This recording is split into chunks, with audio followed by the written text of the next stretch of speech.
ఒక్క నిమిషం మోహన్ రెడ్డి గారు, ఓకే మోహన్ రెడ్డి గారు, మీరు మాట్లాడింది ఏవి ఆవిడకి రీచ్ అవ్వట్లేదట. ఒక్క నిమిషం ఉండండి, ఆవిడ మాట్లాడిన తర్వాత మీరు మాట్లాడతారు. ఎందుకంటే మీరు రీచ్ అయినప్పుడు మీరు ఎంత మాట్లాడినా మీకు ఇస్తారండి. మీకు టైం ఎంత కాస్ట్ అంత ఇస్తారు. మీకు టైం ఉన్నది. మీకు ఇంకా టైం అయిపోవడం ఏంటి? ఇప్పుడే మొదలైన ఎన్నికల ప్రచారాలు, అప్పుడే టైం అయిపోవడం ఏంటి? ఇంకా చాలా టైం ఉంది. అరుణ గారు, యాక్చువల్గా మోహన్ రెడ్డి అన్న క్వశ్చన్ కాదు, కాబట్టి మధ్యలో ఆయన స్పీడ్ గా వచ్చేసి కనెక్ట్ అయ్యారులేండి. నేను కృష్ణాంజలి గారికి చెప్తున్నాను, అందరితో మాట్లాడారు సార్. మాట్లాడిన తర్వాత క్లియర్ గా కూడా చెప్పారు ఈ విషయము. మీరు ఆ రేపొద్దున ప్రభుత్వం స్థాపించిన తర్వాత మీ కష్టాన్ని ఎవరిని ఎక్కడ వృధా చేయనివ్వను, స్థానికంగా గానీ నామినేటెడ్ లోని ఖచ్చితంగా మీకు అవకాశం అయితే కల్పిస్తాను. ప్రతి ఒక్కళ్ళు ఓపిక ఈసారి రాష్ట్రం కోసం పొత్తులోకి వెళ్లి నేనే త్యాగాలకు సిద్ధపడ్డాను, కాబట్టి మీరు కూడా ఈసారికి రాష్ట్రం కోసం త్యాగాలకు సిద్ధపడాలి, తప్పదు.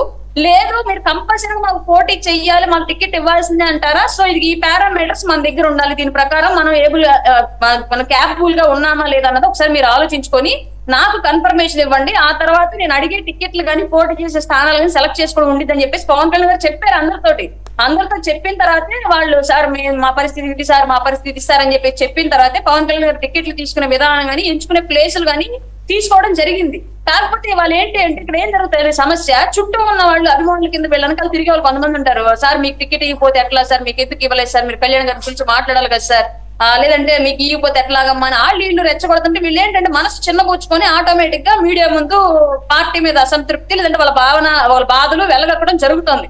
సహజంగా ఇదే వైసీపీలో జరిగింది, దాని గురించి చర్చలు జరగవు. ఇదే టీడీపీలో కానీ లేదంటే బీజేపీలో కానీ జరుగుతుంది, వాటి మీద కూడా చర్చలు జరగవు. అలాగే జనసేన కూడా జరుగుతుంది, దాని గురించి చర్చలు అనవసరం. అసంతృప్తి ఉన్న క్యాండిడేట్ ఎవరైతే మీడియా ముందు వాయిస్ రేయడం సహజమైన విషయమే కదా ఇది రాజకీయాల్లో.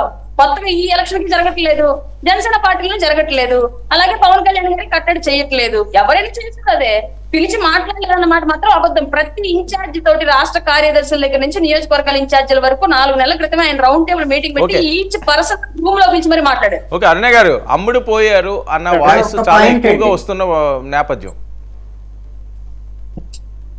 సార్ పవన్ కళ్యాణ్ గారు అమ్ముడు పోయే వ్యక్తి కనుక అయితే పవన్ కళ్యాణ్ గారిని కొనాలని ప్రయత్నించే వ్యక్తుల్లో మొదటగా జగన్మోహన్ రెడ్డి ఉంటాడు, గుర్తుపెట్టుకోండి. అతనికన్నా ధనవంతుడు స్టేట్ లో కానీ దేశంలో కానీ లేడు, అతనికన్నా అవినీతి పరుడు కూడా లేడు అన్న విషయం మనం ఎప్పటికీ కంటిన్యూ అవుతుంది 38 కేసుల ద్వారా. నిజంగానే పవన్ కళ్యాణ్ అనే వ్యక్తి అమ్ముడు పోయే వ్యక్తి అయితే ఫస్ట్ లిస్ట్ లో సూట్ కేసు పట్టుకుని వైసీపీ నుంచే, ఇందులో ఎలాంటి సందేహం లేదు. మాట్లాడడం తెలియక ప్రూవ్ చేయడం కష్టం. అతను సొంత డబ్బులు తీసుకొచ్చి రాజకీయాల్లో పెట్టి తన వ్యక్తిత్వాన్ని ప్రజల ముందు నిలబెట్టుకున్న వ్యక్తి అయితే పవన్ కళ్యాణ్ గారు. ప్రజల సొమ్ములు పెట్టి ఇష్టారీతిగా తన ప్యాలెస్ లు పెట్టుకున్నటువంటి జగన్మోహన్ రెడ్డి వచ్చి వాళ్ళు పవన్ కళ్యాణ్ గారు అమ్ముడు పోయి మాట్లాడటం ఏంటి సార్? అసలు నమ్మంత ప్రజలు ఇక్కడ మీరు సొంత డబ్బు కొడితే ఎట్లవుతుందిరా? సొంత డబ్బులు యాడ్ తెచ్చి పెడతాడు. సొంత డబ్బులు కొట్టారు, సొంత డబ్బులు పెట్టి దేశానికి స్వతంత్ర పోరాటం చేసి తీసుకొచ్చి స్వతంత్రం తెప్పించినాడు కదా పవన్ కళ్యాణ్ గారు.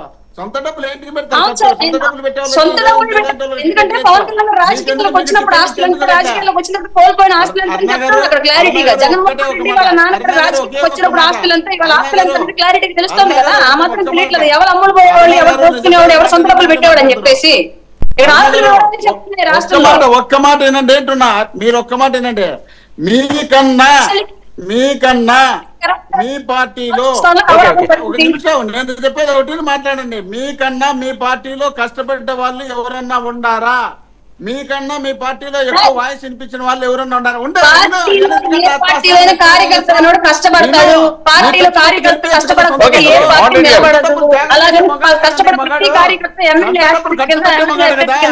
ఖర్చు పెట్టాడు మా దగ్గర కాదు.